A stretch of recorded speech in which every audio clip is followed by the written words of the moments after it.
So today we're talking about mold illness, sick building syndrome, mycotoxins, whatever you want to call it. There is a whole constellation of symptoms that can be tied back to mold as the root cause driver, and these different kind of body systems that get impacted often get kind of treated in isolation without mold being treated as the root cause driver. And so I see a lot of these chronically unwell patients, whether it's chronic fatigue or allergies or body pain, whatever it is, we're going to cover a bunch of them. I see them being treated in isolation and not really getting anywhere. And then when we discover it is mold, maybe you kind of hadn't considered it, you do an assessment or we do a test and we confirm that it is mold and we treat that, the symptoms, the peripheral symptoms improve. So today I just wanted to share kind of my decision-making tree when I'm assessing a new patient and we're kind of considering mold as a possible root cause driver. So when we're talking about mold illness, we're talking about mycotoxins, and as a kind of class of environmental toxins, these are incredibly toxic and they really impact the body in a whole bunch of different ways. We're not going to get into the kind of weeds there, but that's really the kind of crux of most mold illness. They have toxins in their body that they can't eliminate on their own, and some people can do it no problem or easier than others, and others for whatever reason, maybe it's like a genetic issue, phase 1, phase 2, phase 3 even, maybe there's some other environmental nutritional deficiency piece that's kind of holding them back. But a really big picture, and you might relate to this, would be just a few people in a household being incredibly unwell and other people being totally fine and no real kind of rhyme or reason for it. So I see this a lot when I'm kind of treating families, maybe 4 or 5 people in the family, and 2 or 3 of them are fine and they're all living in this moldy environment. They've assessed for it, they know it's mold, and one person is so incredibly unwell. Again, I haven't quite teased that out. I think it's got a lot to do with genetics and a whole bunch of other epigenetic and environmental factors, but that is a big kind of pearl or insight into mold illness. It doesn't affect everyone in the same way, which is what we're going to be learning about today. So before we get into it, I just wanted to share a little bit about my story with mold illness, because it might give you a little bit of a context on why I'm so passionate about it. It is not easy to treat mold. It is incredibly disruptive, and sometimes people have to move or sell houses or do full renovations. Often there's this kind of like burn and move on, where they have to kind of discard all their kind of porous materials in their couches and their clothes. It's incredibly expensive. And the really big one with mold affected patients is they can be incredibly unwell. Didn't realize how sick people got until I started treating mold. And the other piece here, which makes it very difficult and why a lot of practitioners don't choose to treat mold, is because it can be very challenging. Mold patients are very reactive typically, sensitive typically, and stuck, stubborn, like not shifting where everyone else will shift. So you don't get the same bang for your buck, you don't get the same improvements that you would if you were treating other kind of conditions and specializing in other conditions. That's not always the case. Sometimes people just kind of roll through treatment and they get better quickly. But for me, the reason why I'm so kind of passionate about it is because I have been mold sick. I have been exposed to environmental mold, and it made me incredibly unwell. It basically just compounded all of my health issues to the factor of 10, right? Like I was totally and completely debilitated by it. Could still hold down a job.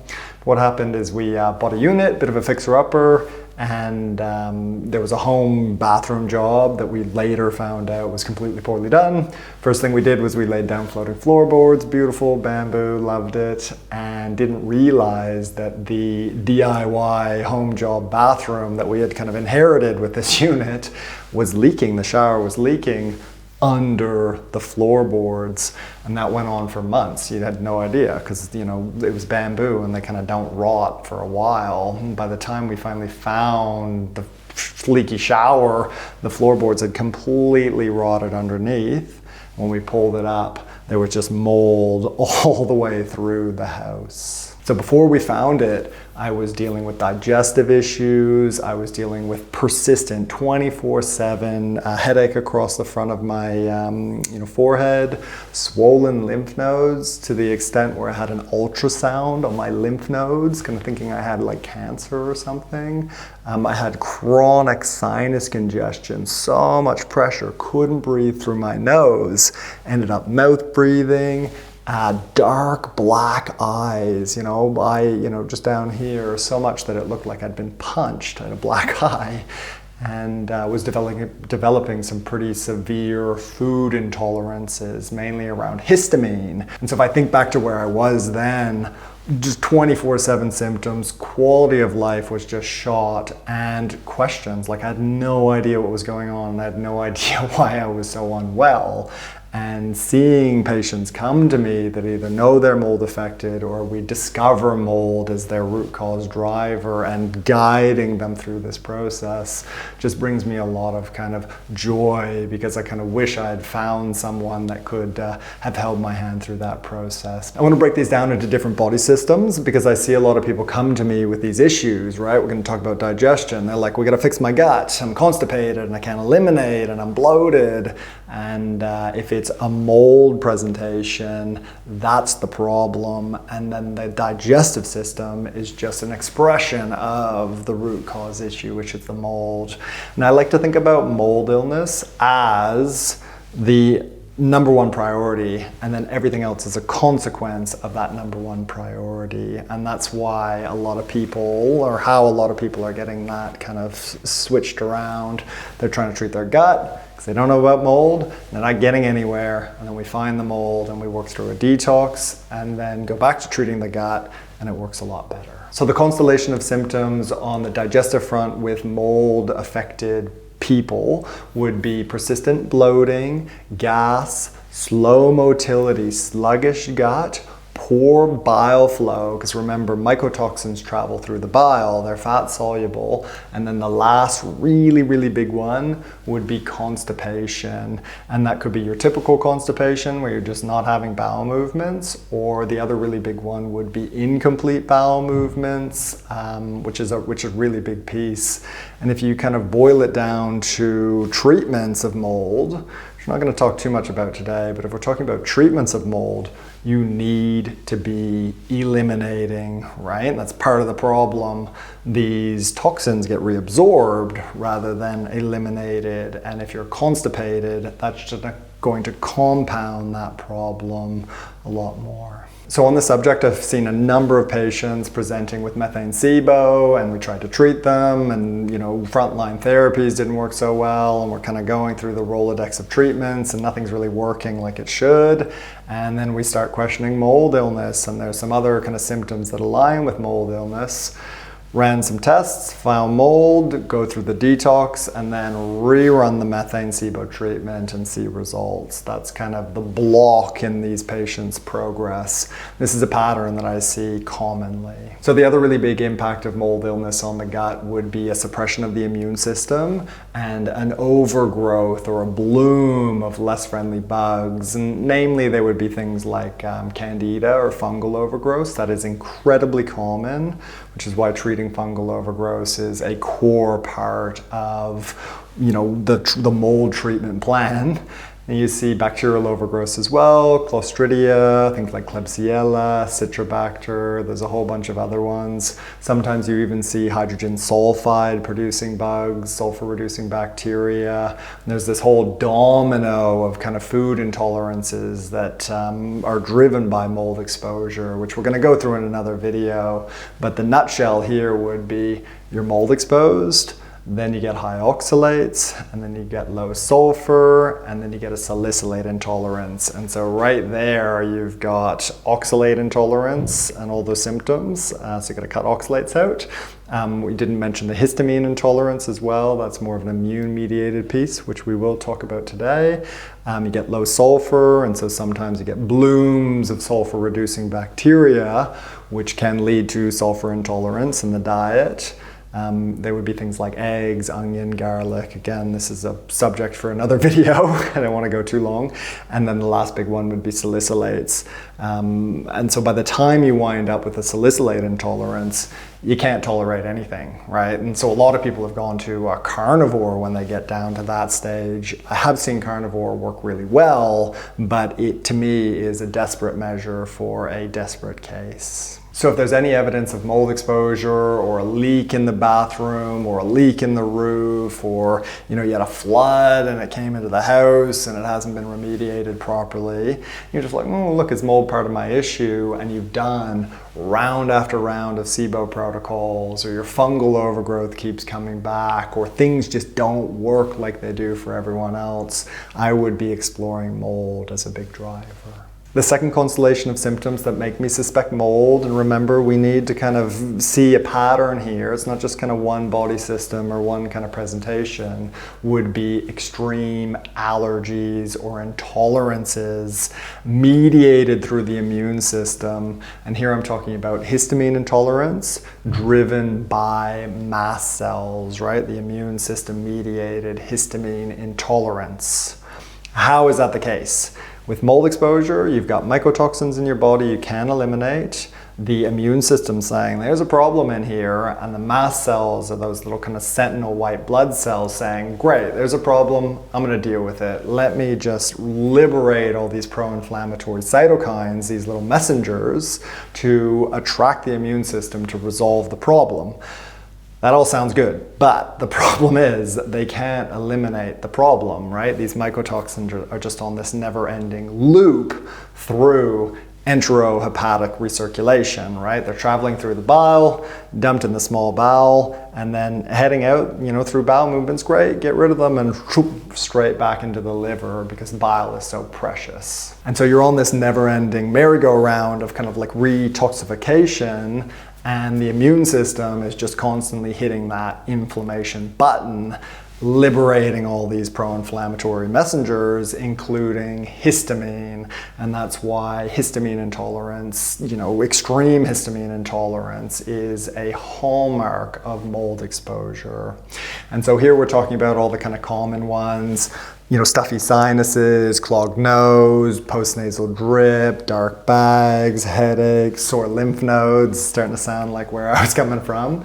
And then other really big ones would be things like anxiety, poor sleep, insomnia, fatigue is a really big one as well, heart palpitations. All these different kind of actions of histamine on the body can be linked back to the immune system. Why is the immune system involved? That can be linked back to the mold exposure. So I can't stress that enough. That is a huge, huge kind of red flag for mold exposure. Again, there is a bunch of other vector sources and drivers of histamine intolerance. We're looking for this constellation, this pattern to make us suspect mold exposure. So the third big presentation here would be chronic fatigue, unexplained fatigue, chronic fatigue syndrome for no reason and not kind of treatment responsive.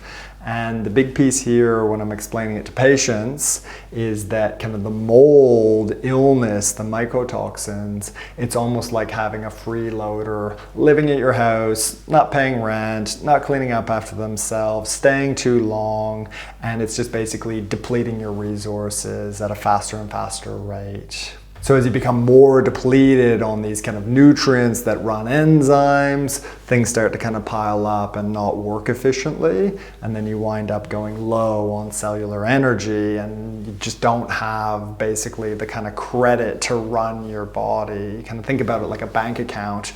You're going into the red, right? You're not repleting your cellular energy with mold illness. So there are a bunch of nutrients that go low, become depleted, become deficient with mold illness, but a big one that I see that's getting a lot of press at the moment would be thiamine or B1.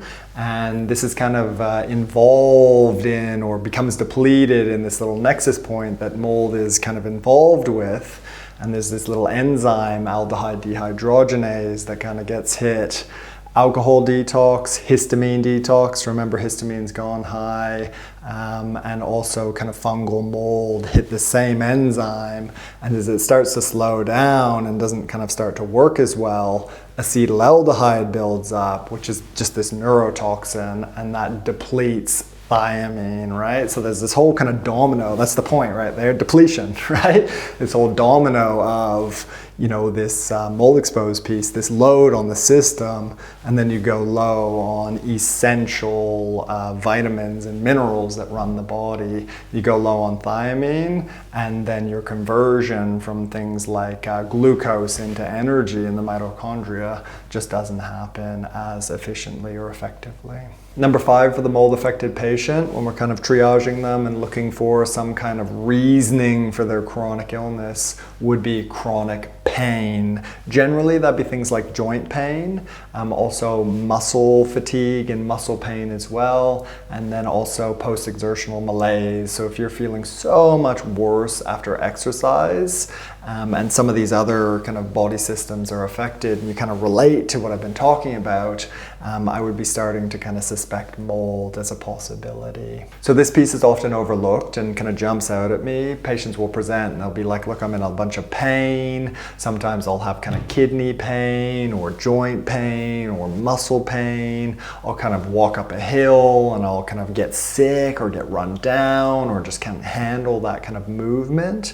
And I'd be starting to suspect oxalates as a driver there. And there can be a bunch of reasons for oxalate overload, but a big one, particularly if you see it on like testing where your oxalates are through the roof, like orders of magnitude higher than they should be, I would be starting to suspect fungal and or mold exposure. It gets a little bit complicated, but there's this kind of metabolic pathway that fungal overgrowths can use to actually produce oxalates, and that's why your oxalates can go very, very high when you've been mold exposed or have like a fungal overgrowth growing in your body. So if we're talking about high oxalate symptoms, physical pain, like across the board, particularly joint pain, you can kind of picture them. They're these like sharp crystalline like structures, and you can eat them in your food. People are talking a lot about like plant toxins.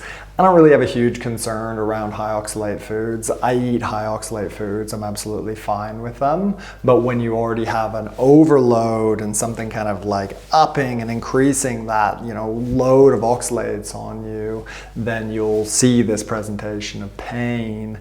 And so physical pain is a really big one. There's this whole list of symptoms that are associated with oxalates. The big ones that I see would be physical pain, mainly joint pain. That's a huge one. And the other really big one is the urinary tract, because you know you're excreting oxalates through the urine. That's how we test for them on the OAT test. And so as they're traveling through the urinary tract, they're getting lodged. And so you see things like kidney stones. That's a really big one. I also see a lot of kind of UTI-like symptoms, stinging, pain, urgency. Interstitial cystitis can be driven by oxalates as well. And the other really big one would be vulvodynia, to the extent, that's pain around the opening of your vagina, to the extent where I kind of assume it's oxalates until proven otherwise with that piece. Another huge pearl is that if you have chronic urinary tract infections, UTIs, but no doctor can find the bug. You go in, you're like, give me some antibiotics, I've got a UTI, and the doctor screens you and he's like, look, you don't, but here are some antibiotics. If that keeps happening to you, I would be suspecting oxalates as a driver. So remember, we're looking for this pattern here, right? You can't just choose one symptom and say, oh, this is mold exposure, right? You want the whole history, you want the presenting symptoms, and you want a story to be told where, you know, a patient that I'm working with and kind of onboarding might say, oh, actually, look, we had a leak in the roof, you know, leaked through, it damaged the ceiling, they just painted over it, and off we went, and I've kind of never felt well since then. I've had chronic pain, inflammation, I've got histamine symptoms through the roof, and my gut's a complete mess. And so I start to suspect, okay, look, maybe mold's part of the puzzle. Let's order a test to kind of confirm it. And then the most important thing, and this is something I've been obsessed about and will talk about endlessly, so bear with me, would be improvements on effective treatments. All of this is just pre-game, right? It's like finding your problem, that's half the battle. What tells us that we're on the right track is you getting better. Otherwise, this is all just useless, and either we've got the wrong problem, we've got the wrong intervention, we're kind of missing something. So the key to your progress is you progressing. So mold can be incredibly hard to pin down. If you're looking for a list of the common binders that I use and recommend, you can check that out here. And there's also a really effective kind of simplified phased approach for mold detox that I work patients through. You can check that out here.